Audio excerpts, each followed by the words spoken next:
Assalamualaikum warahmatullahi wabarakatuh. Berjumpa lagi dengan saya Nispi Laili dari SMP Negeri 1 Mataraman, calon guru penggerak angkatan 6 Kabupaten Banjar. Pada video kali ini saya akan menjelaskan koneksi antar materi modul 1.4 budaya positif.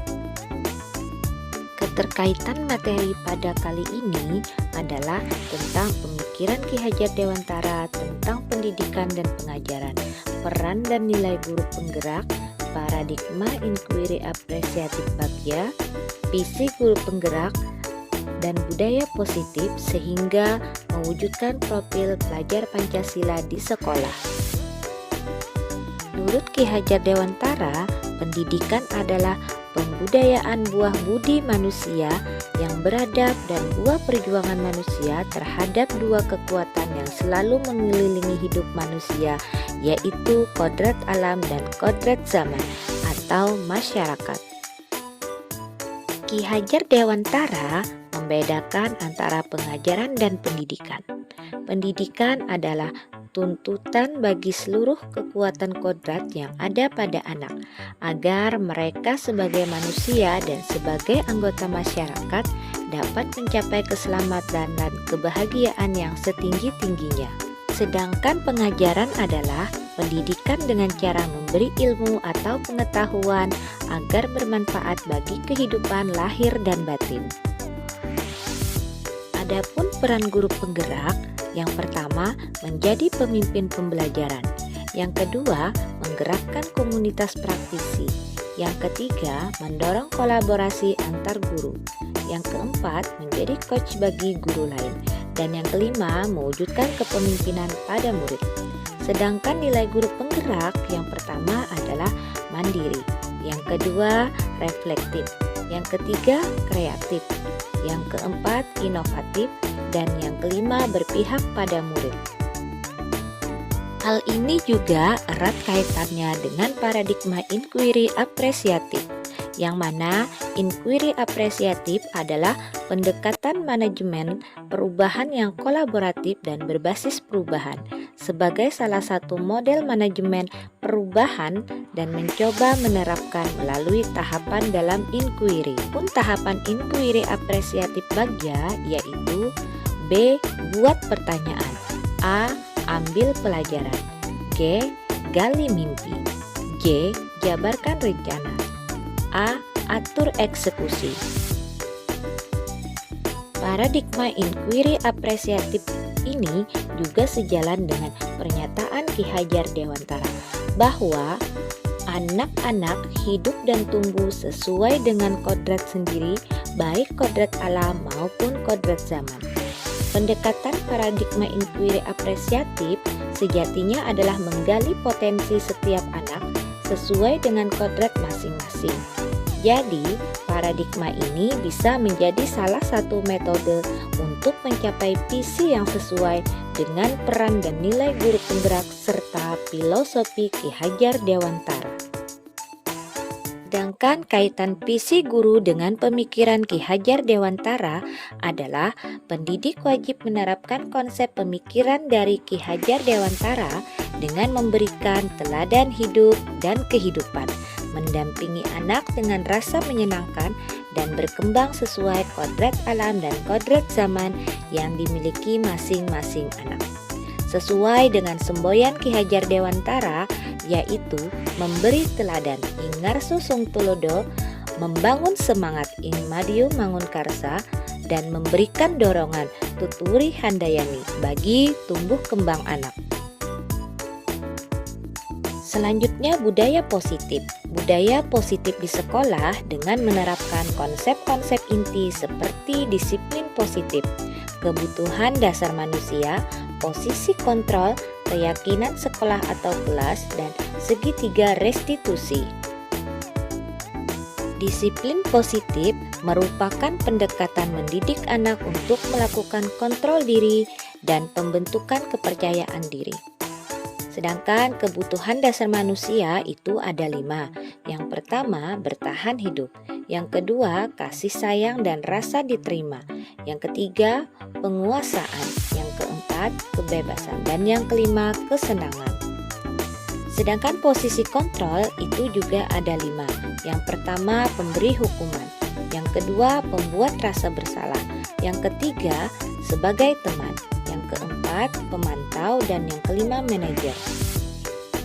Yang selanjutnya, nilai kebajikan dan keyakinan kelas. Tujuan mulia di sini mengacu pada nilai-nilai atau prinsip-prinsip mulia yang dianut seseorang. Segitiga restitusi itu terbagi menjadi 3. Yang pertama, menstabilkan identitas. Yang kedua, validasi tindakan yang salah. Dan yang ketiga, menanyakan keyakinan. Perubahan yang terjadi setelah mempelajari budaya positif. Yang pertama, membuka wawasan saya tentang pentingnya penanaman budaya positif mulai dari diri sendiri. Yang kedua, dapat menjadi tuntunan yang memberikan kerangka dan landasan baik berupa ide, semangat, gagasan, dan cita-cita yang mengarahkan kinerja saya untuk mencapai tujuan sekolah dan kualitas pendidikan yang diharapkan. Yang ketiga, menumbuhkan motivasi intrinsik dari diri anak untuk menjadi pribadi yang bertanggung jawab dan berbudi pekerti luhur serta akhlak mulia. Pengalaman yang pernah saya alami ketika ada suatu kasus yang terjadi di sekolah dan saya menyelesaikannya dengan menerapkan segitiga restitusi, posisi kontrol, dan juga menggali kebutuhan dasar yang anak inginkan. Perasaan yang saya rasakan saat itu adalah sangat terharu, senang, bahagia, bercampur haru karena melihat begitu banyak masalah berbeda yang dihadapi anak dengan penyebab yang beragam, adanya sesuai dengan kebutuhan dasar manusia yang mereka inginkan. Sebelum saya mengetahui tentang posisi kontrol, maka saya sering bertindak sebagai penghukum, pembuat rasa bersalah, dan sebagai teman. Namun, setelah saya mengetahui dan mempelajari posisi kontrol, sangat penting juga dalam menangani kasus yang terjadi di sekolah, maka saya sering menggunakan posisi kontrol sebagai teman, pemantau, dan manajer. Sebelum mengenal modul budaya positif ini, ternyata sebelumnya saya pernah melakukan segitiga restitusi, namun tidak dalam keadaan yang komplit. Saya pernah melakukan validasi tindakan yang salah, tetapi tidak maksimal karena belum mengetahui tentang budaya positif segitiga restitusi. Yang terjadi pada cara berpikir saya dalam menciptakan budaya positif di kelas maupun di sekolah setelah mempelajari budaya positif adalah yang pertama, bahwa untuk menciptakan budaya positif, maka kita harus bisa menumbuhkan disiplin positif pada murid dari motivasi intrinsiknya, bukan melalui hukuman ataupun penghargaan. Yang kedua, langkah guru dalam menanamkan nilai kepada murid bahwa mereka melakukan disiplin positif untuk menghargai dirinya sendiri dan orang lain, bukan untuk menghindari hukuman atau mendapatkan penghargaan. Dalam proses menciptakan budaya positif, baik di lingkungan kelas maupun sekolah, adalah bagaimana menciptakan kerjasama yang baik antara murid, guru, rekan sejawat, pemangku kepentingan, dan orang tua, sehingga budaya positif ini dapat berlangsung secara berkelanjutan dan dapat diterapkan dalam kegiatan nyata atau aksi nyata di sekolah. Jangan tindakan aksi nyata yang saya buat itu terdiri dari latar belakang, tujuan, tolak ukur, lini masa tindakan yang akan dilakukan, dan dukungan yang dibutuhkan. Demikian pemaparan saya tentang koneksi antar materi modul 1.4 budaya positif. Terima kasih.